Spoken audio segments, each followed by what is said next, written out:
made the president's life miserable, but they kept us amused. Amid a front-page New York Times report charging the sibling has used the Clinton Foundation to try and get rich. Welcome to WatchMojo.com, and today we're counting down our picks for the top 10 most embarrassing presidential family members. But his wisecracking and excesses became an embarrassment to the administration. For this list, we're looking at those relatives who made presidents look bad with their wacky antics or corrupt behavior. He wrote on Twitter, quote, "Ron, my brother, was an embarrassment to his father when he was alive, and today he's become an embarrassment to his mother." However, we're not including George W. Bush on this list because we're only including people who never managed to secure the highest office in the land. I've seen Jeb in action. He'll be a strong and steady hand when confronted with the unexpected. Number 10. Alice Roosevelt Longworth. The oldest daughter of Theodore Roosevelt, Alice was 17 years old when she moved into the White House, and like her father, she had a rebellious side to her. I have a sense, Stacy, that extraordinary background set major themes for her life. A kind of apartness that she would always feel. She smoked, gambled, partied, and even kept a pet snake. She also lived a controversial lifestyle, allegedly having an affair with an Idaho senator who was also believed to be the father of her daughter Paulina. Known as Princess Alice, she was loved by the press for her provocative wit and charm. However, President Roosevelt saw her as a handful. She said even as an adult that my father did not love me 1/3 as much as he loved the other children, and she believed that. When he was asked how he could keep her in line, he supposedly responded, quote, "I can be president of the United States or I can control Alice. I cannot possibly do both." Number 9. Elliott Roosevelt. This son of Franklin Roosevelt didn't mind exploiting his family's name for personal gain. He wrote a slew of mystery novels starring his mother Eleanor and a 1973 memoir, which discussed his father's adulterous affairs. During his service in World War II, he rose quickly to brigadier general, prompting critics to accuse him of receiving special treatment. However, of greater concern was his involvement in numerous scandals. The question is, are you ambitious, Mr. X? I am ambitious in my fields of endeavor. These included allegedly being part of a deal in 1934 to sell planes to the Soviet Union, as well as a shady loan arrangement and accusations of corruption related to Elliott's broadcasting businesses. You are in the entertainment field broadly, but not too broadly speaking, yes? Number 8. John Ellis Jeb Bush. 1, 2, 3. Ganny. Yeah, our grandmother. Unlike the Bush twins or his drug-addicted daughter Noelle. I mean, I don't know what it's like to lose a daughter, but I almost did. Jeb never did anything to embarrass his brother and father while they were president. However, he managed to disappoint the entire Bush family with his failed presidential bid in 2016. But Marco, when you signed up for this was a 6-year term. And you should be showing up to work. I mean, literally, the Senate, what is it, like a French work week? You get like 3 days where you have to show up? While Jeb started out as the frontrunner for the Republican nomination, he quickly found his poll numbers dwindling to the bottom when Donald Trump got into the race. People think I don't like China. I love China. Toward the end, his campaign became sadder and sadder, proving that the Bush legacy was dead. But the people of Iowa and New Hampshire and South Carolina have spoken, and I really respect their decision. So tonight, I am suspending my campaign. Well, he did his best, so... Please clap. Number 7. Onyango Obama. The president's uncle, who is in the country illegally, is arrested for DUI and says, "I'm going to call the White House." And nobody goes and tells the president about this or discusses it with him in any way? Also known as Omar, this half-uncle of Barack Obama was arrested for drunk driving in 2011. And he was detained by authorities when they found out he was living in the U.S. illegally. According to the Herald, Mr. Obama met with immigration enforcement as he began the process of having him sent back to Kenya. The White House claimed that the president had never actually met his uncle, but then had to walk back the statement when it was discovered that the two had lived together while President Obama was attending Harvard Law School. Onyango Obama's sister, Zaytuni Onyango, was also a political liability when her illegal immigrant status became public shortly before the 2008 election. Because President Obama's aunt has been living in public housing for years as an illegal immigrant.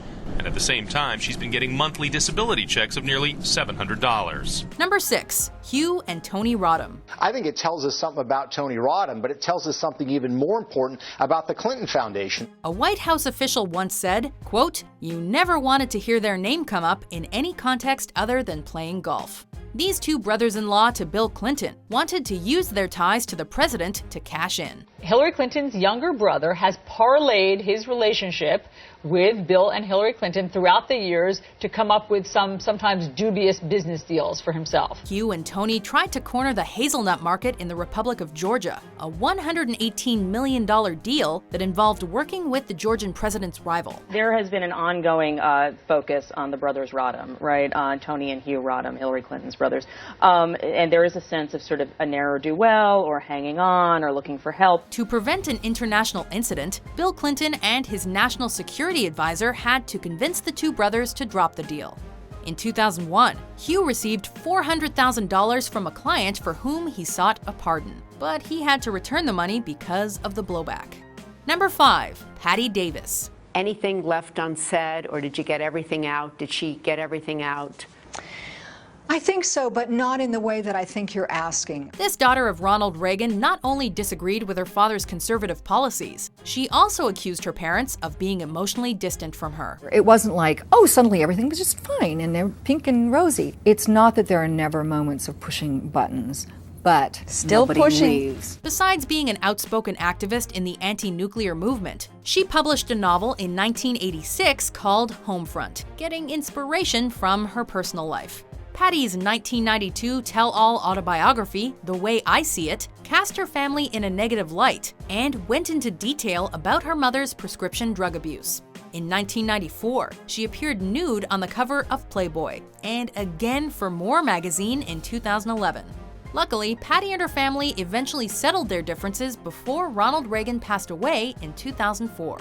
Number 4. Neil Bush. He's bringing in more people than your brother did. He's bringing in more people than your family did. He is that guy. Huge. Son of George H.W. Bush and brother of George W. Bush, Neil was always getting into trouble in one way or another. He was a member of the board of directors of the Silverado Savings and Loan, which received a $1.3 billion bailout from taxpayers. I was involved in a federally insured savings and loan institute that went belly up, just like all of the ones did in Colorado. For his actions, the Federal Deposit Insurance Corporation sued Neil and his partners for negligence. From divorce proceedings in 2003, it came to light that he had slept with prostitutes from Thailand and Hong Kong, though he denied they were sex workers because he didn't give them money.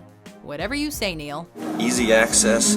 Number 3. Roger Clinton Jr. Yeah. Have you caused the Secret Service headaches? No, not at all. I think they've been reading too many papers. The younger half-brother of Bill Clinton, Roger had a fitting Secret Service codename during Bill's time in office. Headache. Really? His codename is Headache? Roger took advantage of his brother's fame and borrowed a bit of the spotlight, getting small parts in movies throughout the 90s. There you go, Mr. Brown. Thanks, girls. And trying to make a name for his band, Politics. In 2001, he received a pardon from his brother for a 1985 cocaine conviction after serving a year in prison, and got arrested 1 month later for drunk driving. He then tried to pay it forward by advocating the pardon of a drug-dealing friend from whom he received money for services. I couldn't control that. I couldn't control being brother of the President of the United States. Number 2. Billy Carter. Are you actually in touch with your brother? I talk to him every week, 10 days. We go from one troublesome little brother to another with this sibling of Jimmy Carter. Despite being well-educated, Billy played up his own brand of hillbilly shtick, which included taking a leak on an airport runway in the presence of dignitaries and reporters. Were you ever jealous of him? Not one bit whatsoever. I always thought I had a better time. After his brother was elected, Billy took advantage of his newfound celebrity by opening his own line of Billy beer, but it went bust within a year. It's probably 1,000,000 years old, Dad. I think it's as valuable as it's gonna get. That's what they said about this Billy beer, smarty pants. We elected the wrong Carter. While his brother was president, he became a registered agent for the Libyan government and was given a $220,000 loan, which resulted in a Senate investigation that the press referred to as Billygate. Have you always been so bullheaded? Yeah. Before we unveil our number one pick, here are some honorable mentions. They will never love you the way they love him. How difficult it must be for you to know that. And yet how important to remember it.